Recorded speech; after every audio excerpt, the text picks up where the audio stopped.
What came to mind for you when I asked you to come on the show? Exactly what you just read is something I've actually been struggling with a lot when school finished in May, because for the last 11 years now playing rugby, I always had the dream to take it as far as I could. And then after my senior year 2 years ago, I gave it up, and I was going to be content to finish out a really strong collegiate career and then go chase money instead and start the next stage of my life, get married as quickly as possible, and have kids in the next couple of years. That was what my focus kind of shifted to.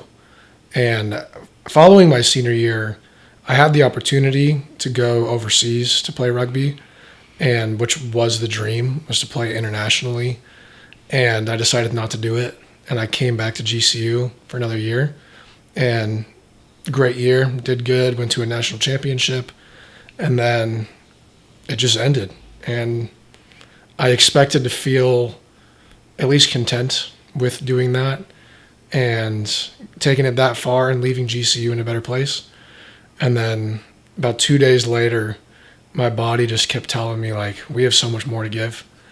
And so this whole summer, honestly, has been kind of an internal struggle over this topic. And I've talked to a lot of people about it privately. And it was only 2 weeks ago, actually, I decided to pursue MLR. And I had no plans to. I didn't work out the first month and a half of summer. Didn't do anything, just worked every day. And then I just knew I'd probably resent myself if I didn't even try. And I know I can do it. And the opportunity is so close right now that I've been being told that I'm dumb for not even trying it. Well, and so for those that don't know, so we're talking about, so let's fill in the gaps a little bit, because that's a great intro. That's exactly what I was imagining where this conversation was going to go.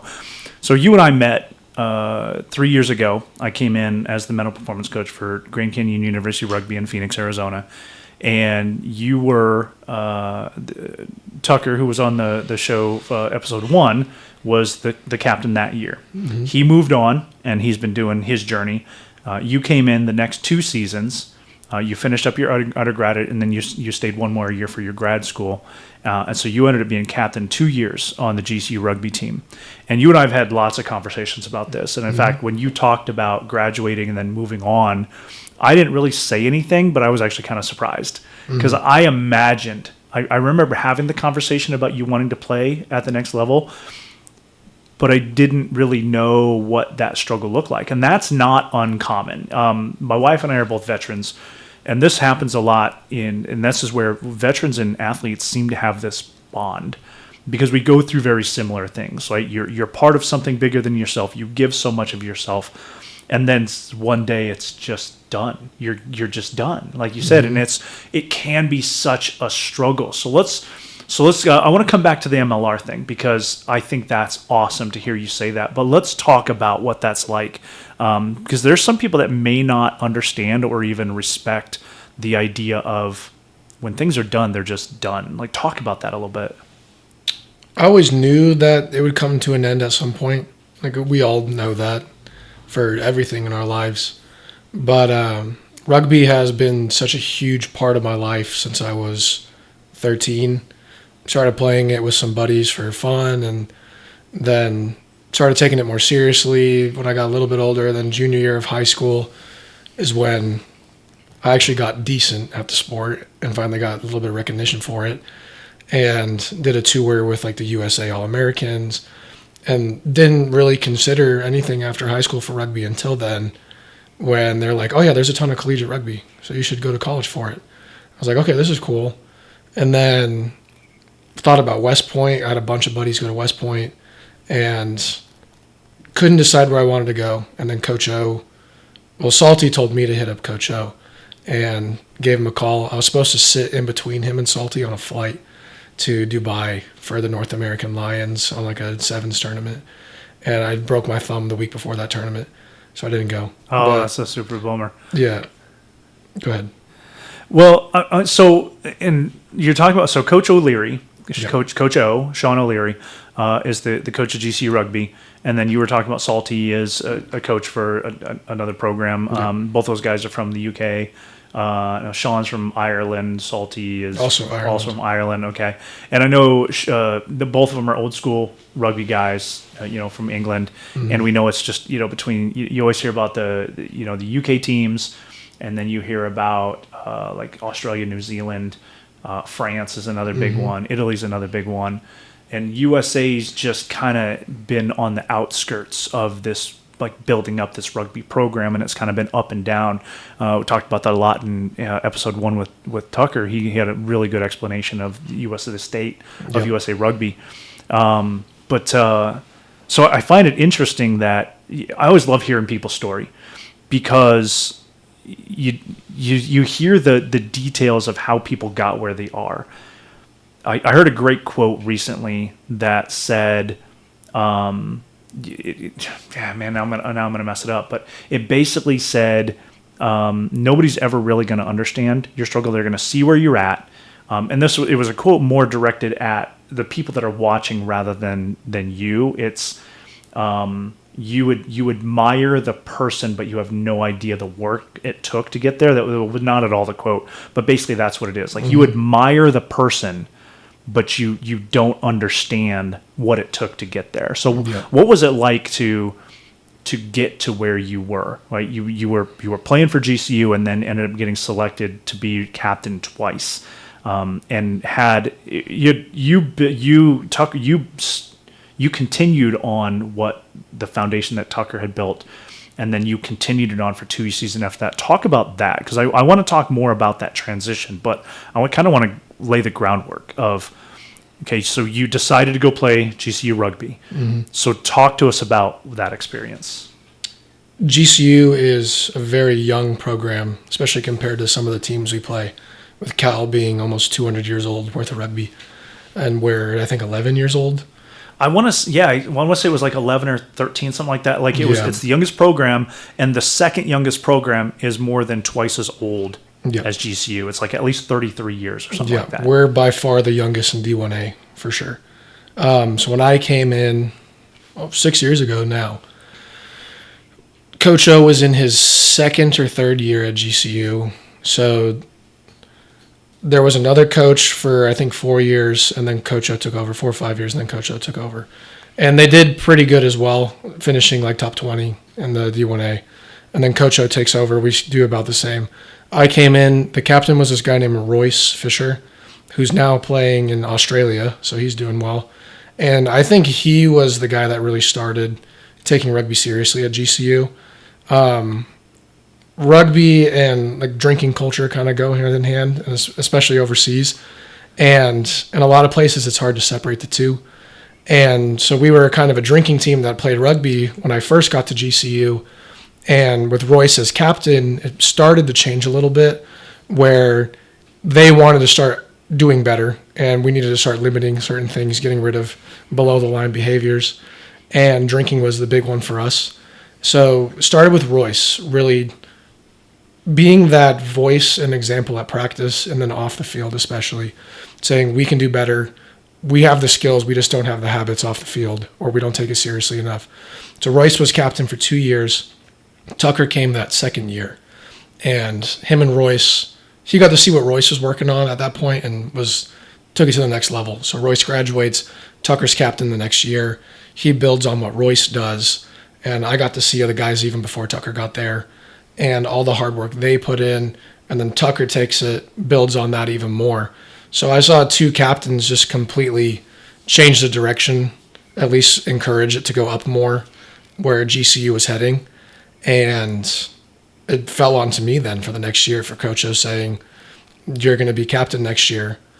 And so I immediately went to Royce and to Tucker, and I was like, hey, like, I'm going to be captain next year. I'm going to build on what you guys have done and take it even more serious, make it even harder, and push us to be that program you guys want us to become, not just a team at a school, but a championship-winning program.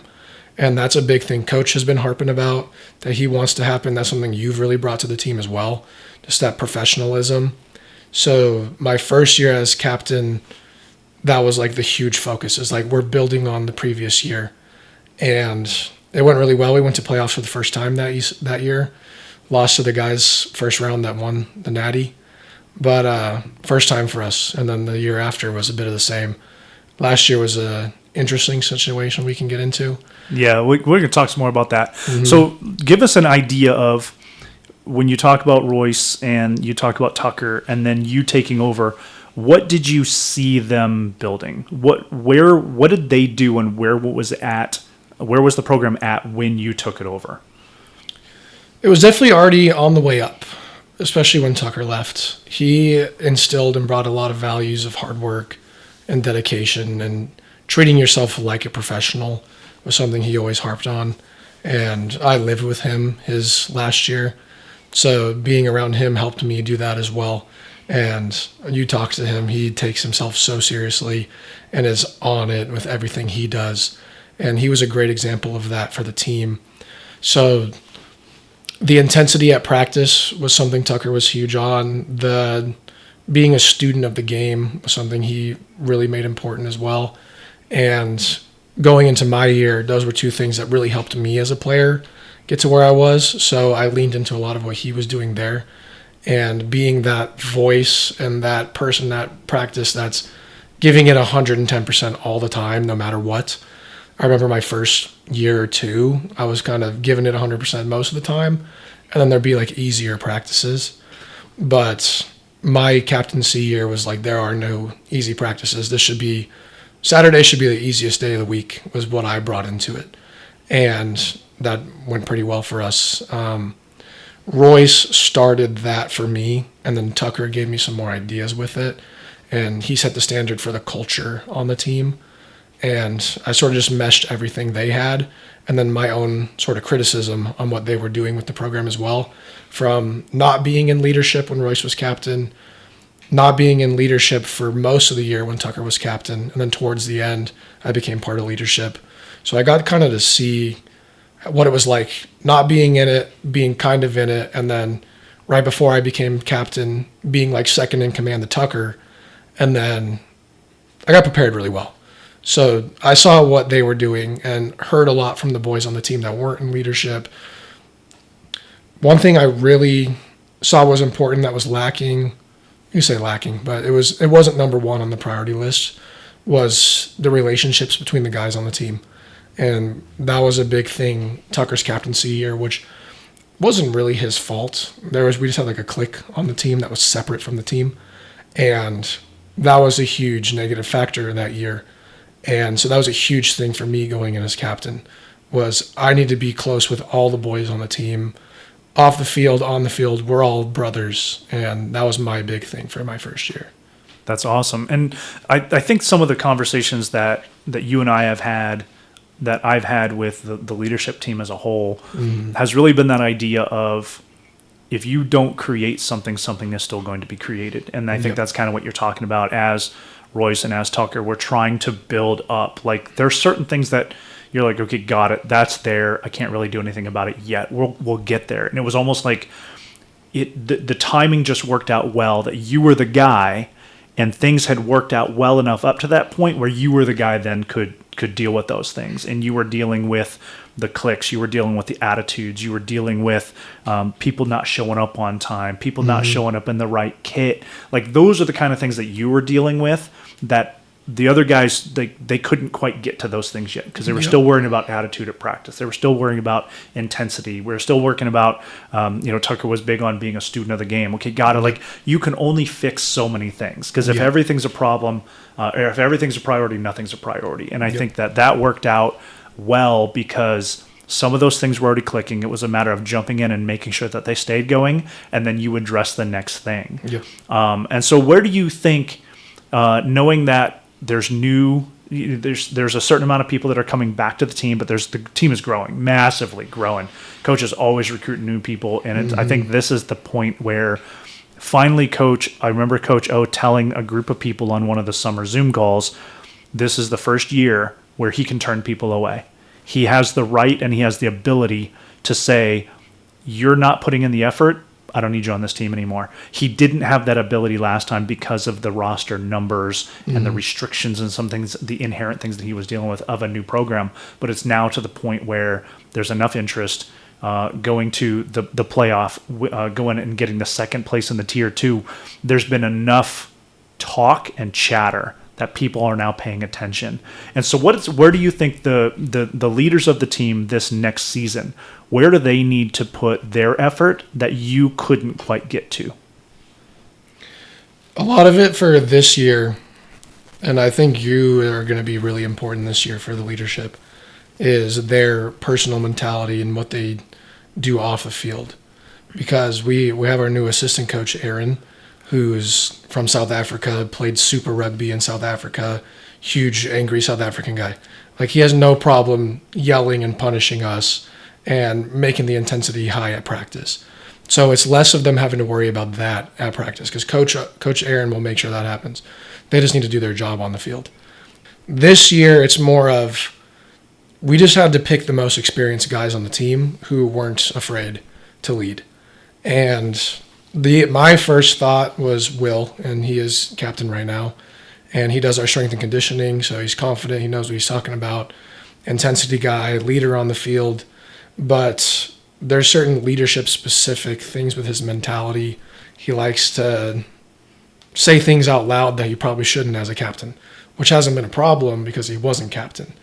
But when I was captain, my big thing is like, when one of my teammates looks at me and they just made a mistake, I need to be able to pick them up, and I need to be doing my job well enough to where, not that I need to distract myself with someone, but they should be able to lean on me for support and that not detract from my game or ruin my mood or get in my head. So I'm pretty good at that, and I've worked on that for a long time, and that's something specific that I'm hoping to help Will with. And the leadership group is him, Dylan, and Marcus. And they've been around. Marcus has been around almost as long as I have now. And he was under Tucker's captaincy too. So he's a good team guy, culture guy, energy guy. But it's the same with him and Dylan and Will. It's going to be the off-field stuff. It's prioritizing rugby. So it's the priorities off the field that we need to do. Yeah, and that's a really good point, and we can get into talking about the details of mental performance and stuff, but that's not why we were here. So I do want to move further into. So we talked about your transition into the program, into your captaincy, and then we touched a little bit on the idea of moving on. And so originally you were thinking you're done, you're just moving on, but now you've got this weight and this decision of the potential of moving on and playing Major League Rugby. So talked about the idea in this, the idea of the show being this tension between being present and being thankful for what you have, not complacent but content, right? Mm-hmm. In a good way, with the struggle of, but there's still more to be had. So talk about what's going on in your head right now. This struggle started, I think, my senior year, my first year captaincy. Got in a relationship, the kind of girl that you're like, okay, I have to marry this person. Yeah, I got one of those. Yep. And I was like, I can't mess this up. And she's going to go to PA school somewhere. And we would like to get married and start a family and enjoy the next stage of our lives. Because she's done with school. She's going to go do her 2-3 years of PA school and then full-time job, start a family, live somewhere together. And it almost came down to, well, am I going to do that, or am I going to go overseas for 3 to 5 years and push that off even further? Because she graduated a year before me, so we were doing long distance for a year. And that was when I was coming to make that decision of, am I going to go play in the Champions Cup in the UK? So that was part of why I didn't go, was, am I going to push off the next stage of my life for 3 to 5 years if I get a contract? So I decided to stay because of that. And I don't regret that. I think it would have been really cool. But my priorities have changed to an extent with rugby. And while part of me will always selfishly, and maybe it's ego, wants to go make a name for myself and become like this American that's overseas was what it was when I was younger. It's like there's no Americans in the UK. They all think we suck. So I'm going to go be that first American that's good overseas. Show them what's up. Yeah. Yeah. Try to make it and work. I mean, because we all know that, yes, we're behind the curve. Yeah. Right. I got it. We are not, whether you're talking about soccer, rugby, some of these other sports where we are not the leaders like we are in baseball, football, ice hockey, where we compete with the Canadians, like those kind of things. Rugby is just one of those things that is still lagging, which is kind of surprising because the type of sport seems like Americans would eat this up. Yeah. But yeah, sorry, go ahead. So thinking about going over and playing in Europe. Yeah. So I decided not to. And I lost that opportunity because I didn't take it. So it's not like I could right now go hit up my contact and say, I changed my mind. And I had to come to terms with that, and I have, and I don't regret it. But being at GCU again and making some new friends, I became really close with Mikey Teo, who's one of the most capped USA Eagles, comes out to practices, MLR Player of the Year 2 or 3 times. Super awesome dude, moved to Arizona. He's been helping us out at GCU. I work for him at his nonprofit. So I've been spending a lot of time with him. And he's got a family now. He did his time playing Major League, and now he just had his 3rd kid, I think. So when I finished, he was like, so what are you doing, man? And I'm like, well, I want to get married. He's like, you got plenty of time to do that. Like, you can get married and still go do the Major League. And it was hearing from him. I became friends with James Viafelli recently, who's another San Diego Legion guy, kind of a local legend in Arizona, played for Tempe Men's. I've met a few guys recently who played at the highest level and have come to me and be like, why aren't you doing it? And it wasn't really bothering me when school ended. And then they all kind of talked to me around the same time. It was really eating at me. And so I talked to my girlfriend about it. I was like, I think I have to do it. Because if I don't, I'm either going to resent myself or resent you for not at least trying to do it. So I got her support to go do it, and I'm committing to it. I'm actually talking to Mikey tomorrow, see what I can do. Taking the next year to coach at GCU and train, and then I'll pursue it. And I think that's an interesting perspective, because not only are you training and you're considering it, talk to me about the idea of coaching, because I come from a military background, and our way of developing people is the basic way is see one, do one, teach one. Mm-hmm. It's the teaching that is always the hardest part, right? Because I can learn something and I can get good at it, mm-hmm. but as soon as I have to explain what's in my head, what I know, is when it gets really difficult. And I like to use the example of, the greatest hockey player of all time. People are saying Wayne Gretzky. Most people don't realize after he retired, he coached for 4 years here in Arizona. Mm-hmm. And it didn't go over very well. He only had 1 season above 500. And, he yelled from the bench a lot. He was combative with his players and other coaches. And just, it wasn't the person behind the bench that he was on the ice. And I think there's something to be said for that. And so talk to me about your anticipation and what you hope to get out of coaching. I really enjoy it. I've been helping out with my little brother's rugby team with U14s, U12s, and up to the high school guys. And I think something that has helped me a lot personally, and I don't know if this made me inclined to want to coach or love it as much as I do, but I wasn't a very good player at anything for any sport when I was younger, and it took me a long time to get good at things. And in that process, learning like what it took for me to actually understand something and the amount of work it takes and studying it takes, or whatever it is that is going to get you there. And I can put it all the way back to this math teacher I had in 7th grade. I went to this STEM school and I had this crazy Russian scientist math teacher, and I wasn't good at math at all. And then I was on the mathletes team that year because of him. And it was a lot of what he taught me with just like math, but you could apply it to everything. It's different ways of doing things, unlocking your brain, thinking differently. And then he would have us teach him how we figured things out. And through teaching, I realized like I'm understanding this more because I'm having to explain it to you. And so now I use that when I help my little brother with his homework, especially with math. It's like, okay, do what you think and explain to me, and then I'll help you out with it. So teaching things has helped me understand things more. And through that whole process of teaching and then getting feedback on it has helped me be a better teacher of things. And I'm very patient with people and I connect well with people. So it's pretty easy for me to see like what sort of attitude do I need to have going into teaching this person something that'll make them actually understand it. And for rugby specifically, I'm still young and fit, so I can just show them too.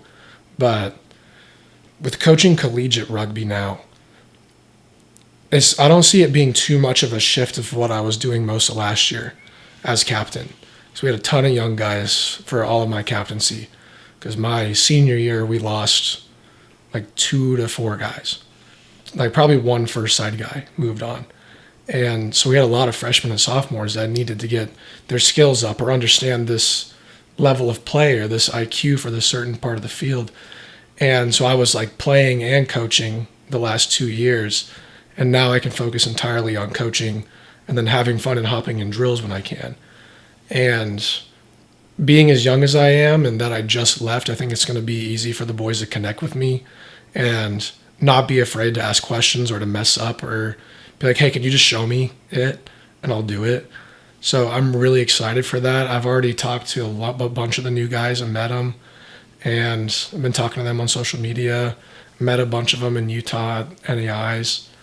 But just building that relationship of trust with these new guys. And then the returners all know me and won't be afraid to ask me some questions.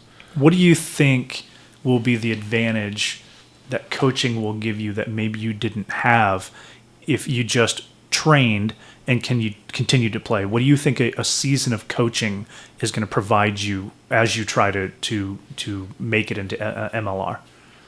Definitely a different perspective. Specifically, I think about being in, say we're like working on our attack shape for rugby, and I'm in it, and maybe I take a rep off to watch the last couple of years and just see how it's going with everyone else for 1 rep, and then getting back in it myself. Taking an even wider step back and watching the whole thing and tracking how what we're doing throughout the week is leading to different outcomes on like the individual level, because I can always track me while I was at school. But seeing what's working for groups of people, and I'm going to be coaching throughout the season. So my specific drills that I've done for myself, testing it on the boys and seeing how they're doing with it might give me some ideas for myself, or watching it from a coaching perspective and watching the games from a different perspective might help me develop my own IQ and things I would want to work on as a player. I already know a few things just from this summer that my mentality has switched towards rugby. And even the few things I've done over the summer, my rugby's gotten a lot better just from watching the game from a different perspective. So I'm watching it as a coach now. And then I go play touch rugby in Mesa, and I'm doing things a little bit differently, and it's being more effective because I'm looking at the game a little bit differently. Yeah, and that's what I was expecting, is that higher IQ, because you're getting a different perspective. You're approaching the game from a different direction that, you know, maybe as a player, you don't, like you said, you used to step out maybe 1 or 2 plays and then you jump right back in again. Mm-hmm. Well, now you're watching it from the outside with no anticipation of going in. So you're not anticipating a couple plays ahead. You will legitimately just be standing out, observing, and not only are you learning, but you're learning by directing and coaching other people. I think that's going to be an amazing experience. An opportunity for you is going to be great. So let's talk some more about just the general idea of transition and, you know, just athletes. The nature of sport is, number one, you know, one day you're going to be done. And so you hope to get the most out of it and make the greatest impact. But also, it's the chase of knowing there's always somebody coming after you. And it could be, you know, it could be injury, or it could be somebody steps in and just happens to be better than you, and suddenly you're now a B-side player where maybe last year you were captain. Like, that's a realistic thing that can happen. Mm-hmm. And we see it all the time. You know, let's use the analogy of, you know, baseball pitchers or NFL quarterbacks that are, you know, superstar, and then either they're hurt they're done, or they get relegated to the bench, traded to a new team because some hot shot up and coming. So just talk to me about the general idea of knowing that someday it's going to be done, and the struggle that you have right now of transitioning to MLR, but also understanding like how do you stay present in the moment? How do you manage your relationship? How do you manage your personal well-being, but also still chase? How do you still chase? For me, it has a lot to do with just humility. And when I was at GCU, we didn't really have the numbers of good people. So coming in as a freshman, taking a senior spot wasn't very surprising. But I know at the next level, coming in as a young guy, even as experienced as I might be comparatively to other guys my age, there's always going to be someone better. Even like on my own team, there will be people who are better than me. And I cannot be surprised that if I get outworked, and it's really up to me if I play. And that's something like last year and the year before at GCU, I told everyone, and I said it in the meeting over summer for GCU, like, it's up to you if you play. Like, don't wait till your junior, senior year to make the first side. Like, put in the work right now so you can play, and you will. And understanding that, and personally knowing, like, I might not be good enough right now, especially right at this moment. I'm taking a year to get ready for it because I know what it's going to take, and going there and putting everything I have into it and enjoying the process more than being like, I'm upset that I'm not playing. This is a professional sport at that level. So there's guys from other countries who are going to get paid a lot more, and they're going to prioritize that guy because he has all this overseas experience. So I'm almost at a disadvantage there already, just being an American player for a lot of these teams. So I'm not the kind of person that's like, I deserve to be starting. I'm upset because I'm not. And I think that's going to be even more important going into the MLR because they have this pool of players that's a much larger, a lot more experience. And I just need to put my head down, nose to the grindstone, and put in as much work as physically possible on and off the field. And then if I don't play, I'm happy to still be in that environment. And I want the team to win, has always been my thing. Like, if you watch a lot of my games, I don't score a lot, but I have a ton of assists because I like giving that last pass to someone else to score. Let the freshman wing score instead of me as the fifth year. That's something I always thought was really cool about rugby is the culture of not only the gentleman aspect of the game.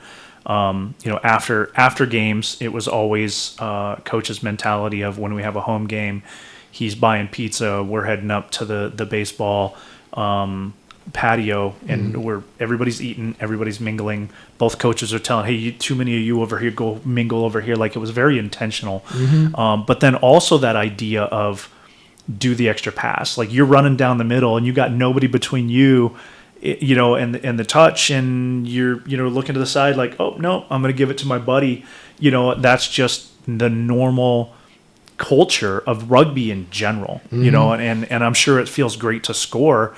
But it's just as much, having that humility to say it doesn't matter, right? Yep. I know what I'm. I was raised Midwest playing football, and I played offensive and defensive line, where you don't get much recognition even on the defensive of the ball. My job as a defensive tackle was to muck up the middle so the ends and the linebackers could get all the tackles. So that was my job, and so I went into it knowing that my accolades are when a running back scores or when the quarterback has enough time to make a pass. That's me doing my job, and so having that mentality, I think, is pretty amazing. And the more I've only been with rugby 3 years now, and I'm always learning more. In fact, I get to the point where coach is just so annoyed. Like, he's like, I can't answer one more question from you right now. It's like a little kid, asking, well, what was that? What was that penalty? What happened? Why did he call that? Why did he do that? And he's like, would you just stop and let me coach? He's like, go ask one of the players. He's been real gracious, and he appreciates me being there. But it's such a beautiful what seems like a simple game, but it's almost like I compare it to, like, people don't know much about wrestling and how complicated it really is. Oh, yeah. At its core, it's super simple. You take somebody down, you try to pin them. Like, Yeah. that's basic stuff, right? You throw the ball backwards, you run forward until you get hit by some monster dude, Yeah. right? But there's so much more to it than that. And I just love learning about the sport. So I'm really excited about heading into the season. I'm really excited that you're coming back to coach, because that's going to be cool that you were actually going to be, you know, where we've partnered, player, leader plus coach. Now it's going to be coach and coach. So I'm really looking forward to that. So let's talk some more about what advice would you give to people, you know, as you're going through this transition and this decision point, and even knowing that there's a possibility it still may not work out. Like, you may not get your shot. What would you do for maybe a year or two down the road working with somebody coming through what you're experiencing? What kind of feedback or advice would you give to people? Probably a bit of what I've kind of been preaching the last 2 years. Don't wait to be good. Just go do it now. Go put in the work right now. And treat yourself. I think you said it. That, like, don't wait to be a professional to act like a professional. And Tucker was big on that. I don't know if you gave Tucker that idea and that's why he was like that, but maybe I think I remember having that conversation with him, because that was something that I actually told Coach. The first person I told that was Coach, because he was big on, he wanted me to help him start with the culture piece in addition to some of these other mental performance conversations. He's like, we got to build the culture, and I'm like, absolutely, I'm totally on board with that. And that was I think it was one of the first talks I gave as a team was, if you want to be there in 4 or 5 years, you have to start acting like it now. So yeah, I think that was definitely something I preached a lot. Yeah, and that really stuck with me, like a bunch of stuff you've said. So don't wait for it. Treat yourself like a professional now. And like, you can never really work hard enough. Like, there's always more you can be doing. And that's something this year that I'm hoping to help with as a coach. I've got a pretty flexible schedule with work. So, like, Mondays, I'm going to come an hour early and just be at the field with some balls. And the kids are going to know, like, hey, go out and early if you have a skill you need to develop. And they should be doing it throughout the week on their own. But even when I was there telling people to do that, it's hard to get the people that need to do it to actually go do it. So as a coach now, I have a bit more leverage to be like, this guy's not putting in the work. And I could say that before, but it comes down to Coach O picking the roster. But now you're going to have a say. Yeah. Now people are going to know it. Yeah. Yeah. You're going to have the insight. You've played with these guys. You've hung out with these guys. You partied with these guys. You've traveled with them. You've been to class with them. And so you're going to have the insight, and they're going to know that they're not going to be able to bullshit you. And that's a good thing, right? We talk a lot about culture with above the line, below the line behaviors and things that you have to do now that you want to be part of this team. And there's a bunch of stuff that you no longer get to do. That's the culture that we have intentionally built. And we hope it continues, and it's that closeness that you're going to have is really going to have an impact with them. What about that idea that not the idea of perfectionism, but the idea that you always know, high performers always know they could have done just a little bit more. Yeah. How do you deal with that idea of what if I would have done a little bit more, or man, it didn't like the Division II, final. It was the score was like 13 points or something like that, but it actually was closer than that because they scored late on a mistake that we had. It was actually darn near single digits type of a game. It really was that close. And so how do you move forward knowing that, man, if I just would have done a little bit different? Yeah. And I had something I was going to say with the point before, but it goes with this exactly.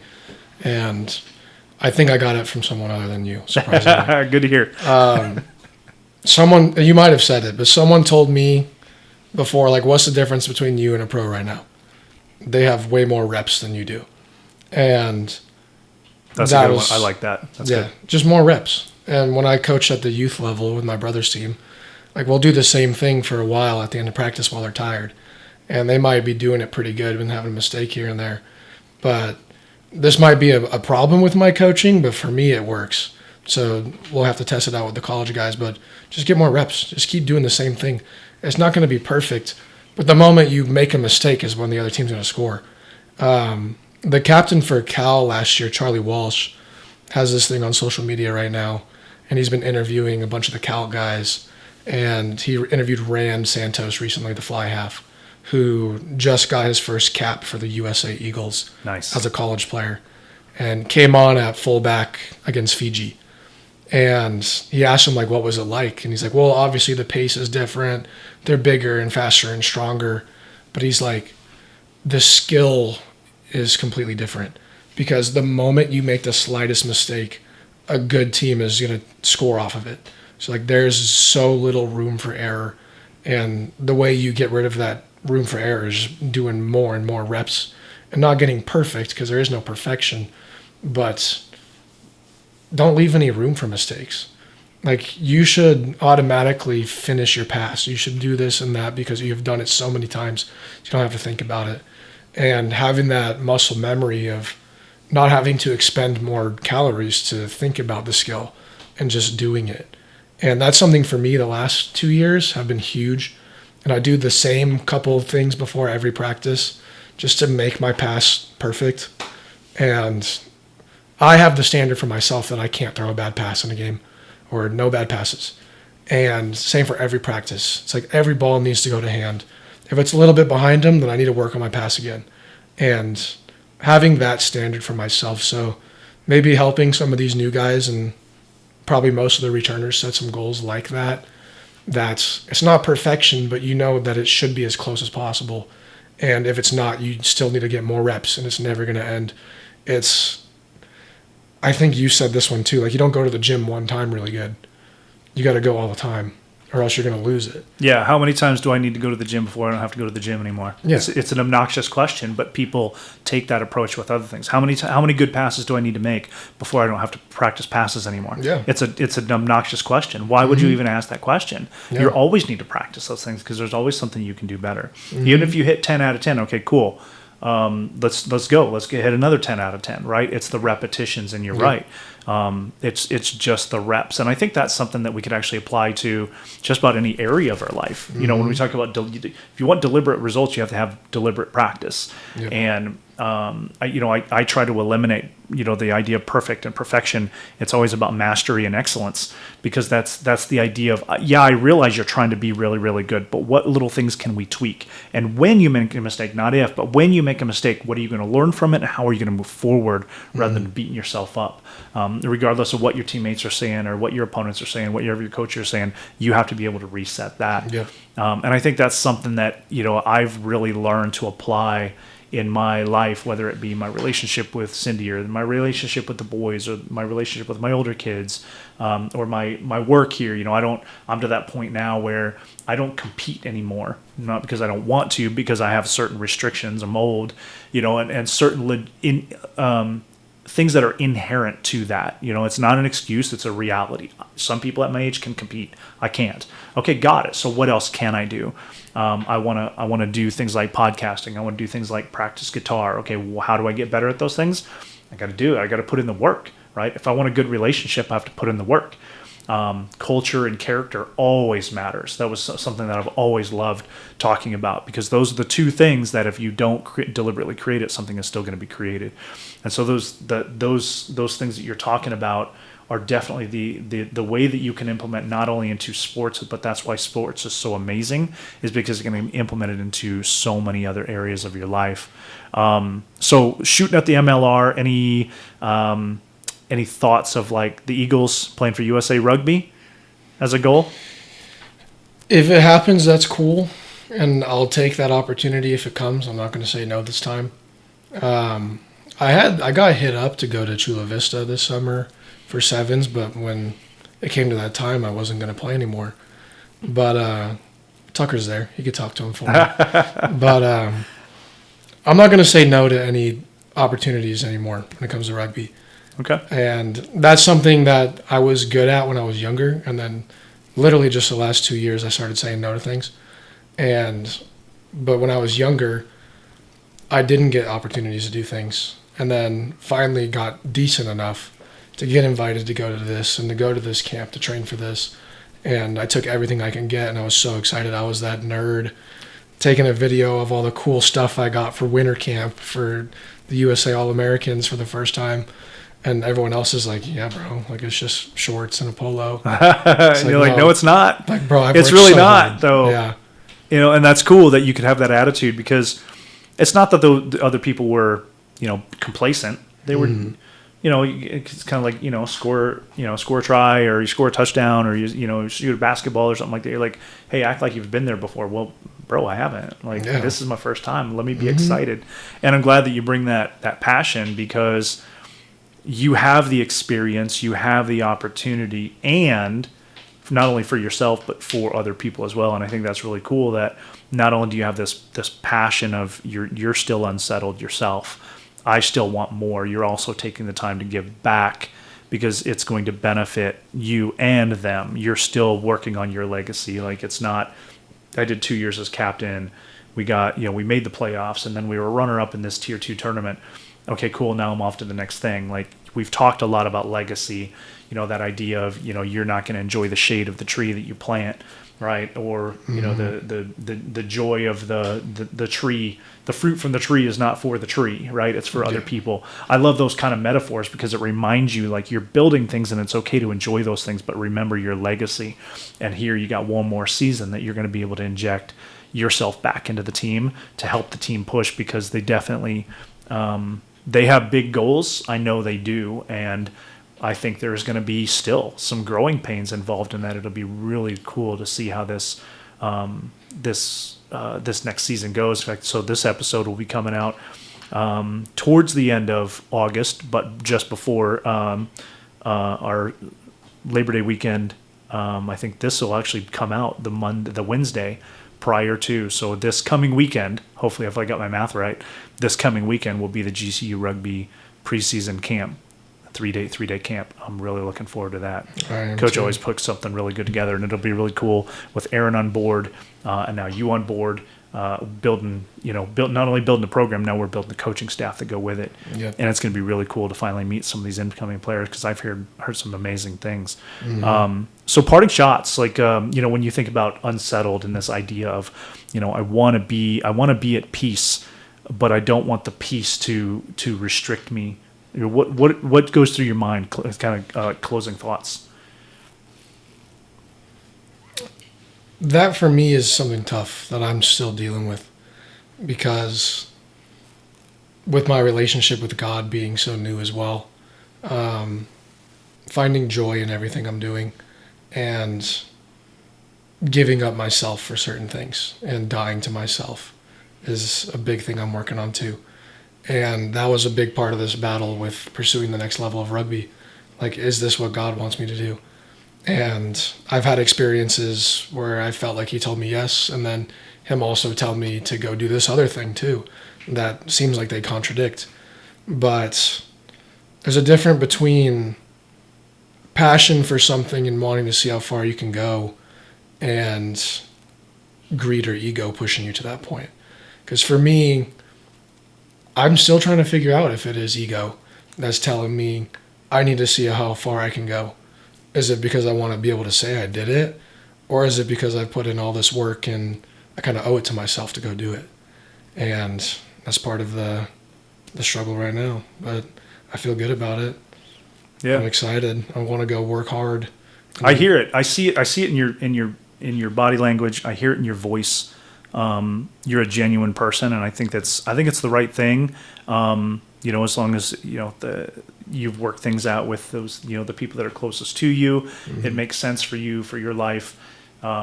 I think I'm excited for you, and I'm excited to hear this, because actually this is the first time I'm hearing about it, because I thought it was over. I thought you were done and you were just going to go into coaching and then move on with your life. So I'm excited to see where this goes. It's going to be really cool. I'm excited for this upcoming season. I appreciate you being here, sharing your wisdom, sharing your story. It's been really cool. I appreciate you. Thank you, Coach.